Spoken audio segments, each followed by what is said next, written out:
basi ndio kwamba Mungu ni mtenda yote na Mungu ni mweza yote. Wengi wao mnanijua hata hivyo Galaivu, nikiwa nikifanya kazi na katika maeneo haya ndio kwamba Mungu anaweza. Mungu ni mwema, Mungu ni mwenye upendo.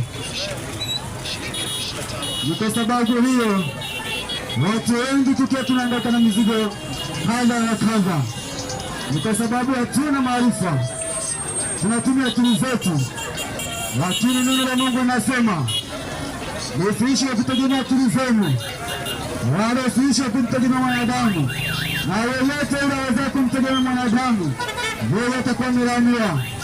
Lakini acha nikwambie kwamba yupo Muumba wetu ambaye anaweza yote.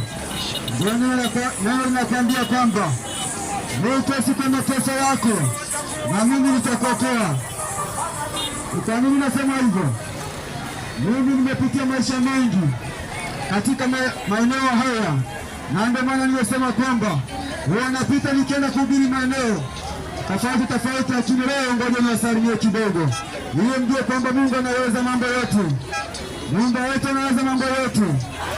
Ni kwa sababu nilikuwa nikifanya kazi, nilikuwa nikipata pesa nyingi sana, lakini nilikuwa nikitumia akili zangu, nilikuwa nikilewa sana, nilikuwa nikinywa pombe kwa wingi, nilikuwa na matumizi mabaya ya fedha, nilikuwa ni mkosi sana, nilikuwa ni mgomvi mno, nilikuwa nikiishi nikichukiza watu.